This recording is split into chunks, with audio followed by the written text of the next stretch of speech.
Diabetes में exercise से diabetic patients को फायदा होता है, ये तो सब जानते हैं।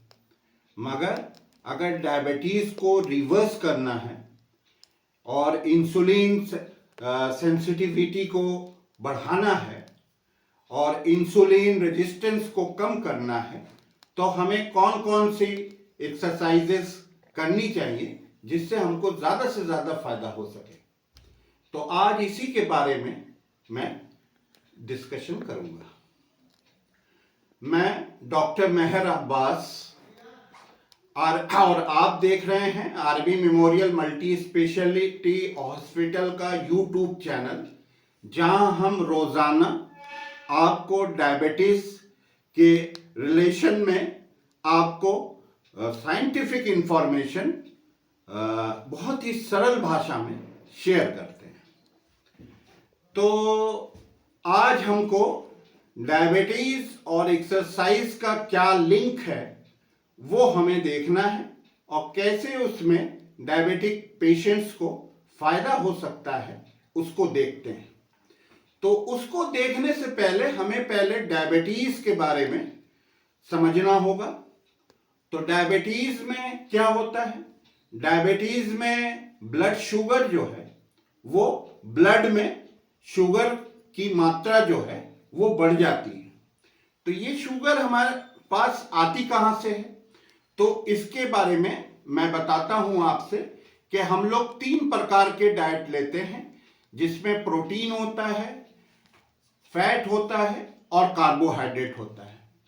और ये इसमें जो है हमको एनर्जी जो देते हैं वो हमें फैट और कार्बोहाइड्रेट ही देती है। तो कार्बोहाइड्रेट क्या होता है? जब हम लोग कोई डाइट लेते हैं जिसमें कार्बोहाइड्रेट होता है तो वो पहले स्टोमक में जाती है।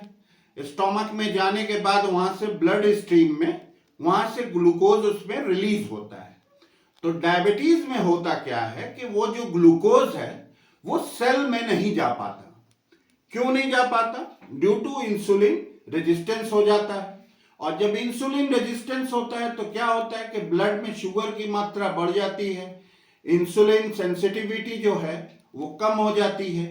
तो हम लोगों को, जिसको हम लोग टाइप 2 डायबिटीज बोलते हैं, वो हो जाता है। तो अब हमें ये देखना होगा कि हमें जो शुगर की मात्रा है ब्लड में वो कैसे कम करें।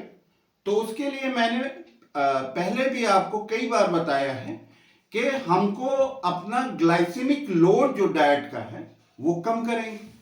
तो डाइट का ग्लाइसेमिक लोड हम कैसे कम करेंगे, हमको कैसे पता है? तो उसके लिए मैं आपको बराबर कहता हूं कि हमारे जो डिस्क्रिप्शन है उसमें हम आपको ग्लाइसेमिक लोड की पूरी दे देते हैं। उसमें 200 से ज्यादा फूड हैं जिनके ग्लाइसेमिक लोड दिए हुए हैं। आप डिस्क्रिप्शन से लिंक को क्लिक करके आप वहां से डाउनलोड कर सकते हैं, या RB memorial multi speciality hospital की जो वेबसाइट है www.rbmemorialhospital.com, आप वहां से भी ये ग्लाइसेमिक लोड वाली चार्ट को प्राप्त कर सकते हैं। और दूसरी जो चीज है, मैं डायबिटीज को अगर आप समझना है आपको ठीक से, तो जो बेसिक नॉलेज है डायबिटीज की उसको पहले आप समझना होगा। तो उसके लिए मैं आप लोगों से यही कहूंगा कि जो हमारे फर्स्ट 10 वीडियोस हैं जो आपके बेसिक डायबिटीज के, तो जो लोग हमारे चैनल पे नए हैं उनसे मैं ये आग्रह करूंगा कि वो पहले हमारे चैनल को लाइक करें, सब्सक्राइब करें, कमेंट करें, शेयर करें और बेल आइकन को दबाना ना भूलें। और वहां से सारी इंफॉर्मेशन के जो वो पहले 10 वीडियो हों उसको पहले आप देखें, तब आप ये जो इसमें एडवांस वीडियो जो आजकल मैं रिलीज कर रहा हूं तब आपको उसको समझने में आसानी होगी। और जो लोग हमारे पुराने हैं उनको ये सारे टर्मिनोलॉजी, सारी चीजें वो बहुत आसानी से समझ रहे होंगे, मगर जो नए हैं उनको जैसा मैंने कहा वैसा करने से उनको काफी लाभ मिलेगा।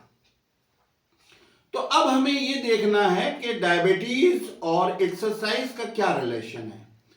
तो उसको समझने के लिए हमको पहले कुछ विजुअलाइज करना होगा, देखना होगा कि क्या होती है एक्सरसाइज और एक्सरसाइज से डायबिटीज में कैसे लाभ पहुंच सकता है। तो आप ये कभी देखे होंगे कि जो लोग वॉकिंग करते हैं, तो जो वॉकिंग करते हैं वो धीरे धीरे वॉकिंग करते हैं, और लोग कहते हैं कि हमने 15 मिनट वॉक करते हैं, कोई कहता है 30 मिनट वॉक करते हैं, कोई कहता है 40 मिनट वॉक करते हैं। ठीक है, तो उसमें क्या होता है कि जो लोग वॉक करते हैं तो उस एक्सरसाइज को हम लोग बोलते हैं एरोबिक।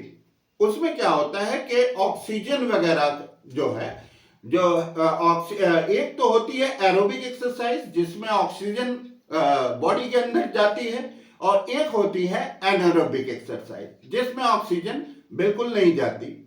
तो एरोबिक एक्सरसाइज में आपकी जैसे वॉकिंग आती है या आप ब्रिस्क वॉकिंग कहें, वो होती है।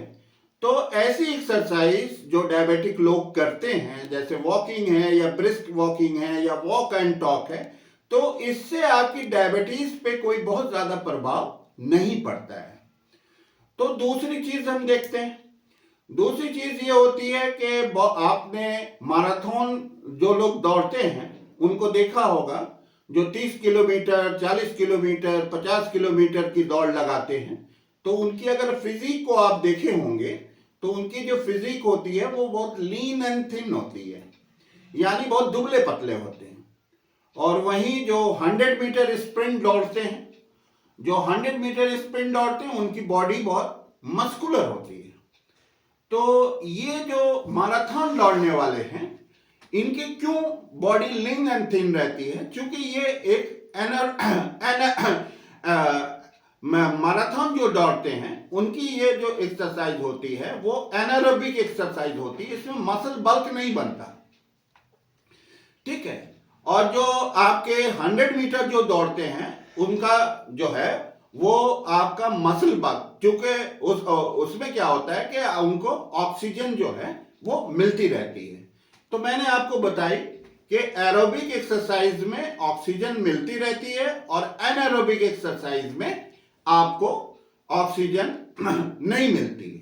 तो जब आपको ऑक्सीजन नहीं मिलती है तो इसमें क्या होता है कि आपका मस्कुलर बल्क बनता है। ठीक है, और जो मस्कुलर बल्क है, ये जो मसल ट्रेनिंग है, ये जो है आपकी डायबिटीज को रिवर्स करने में और आपकी इंसुलिन रेजिस्टेंस को कम करने में काफी मदद करती है। तो ये बहुत ज्यादा आपके लिए उपयोगी होती है। मगर ये इन दोनों मिसालों को आप अपने जहन में रखेंगे। तो मैं अब आता हूं कि आपकी ये जो muscle forming exercise, muscle bulk forming exercise जो है, जिसको हम लोग एनारोबिक एक्सरसाइज बोलते हैं, वो क्या होती है। तो उसको समझने के लिए सबसे पहले आपको इसमें एक चीज को समझना पड़ेगा, जिसको हम लोग HIIT कहते हैं। HIIT का मतलब होता है high intensity interval training. High intensity interval training, अगर आपने किसी को बारपीस करते देखा हो, तो बारपीस में क्या होता है, पहले जंप करते हैं फिर पुशअप करते हैं, फिर पहले जंप करते हैं फिर पुशअप करते हैं। तो उन लोगों को आपने देखा होगा कि उनके मसल बल्क चेस्ट के और इसके जो है काफी बनते हैं।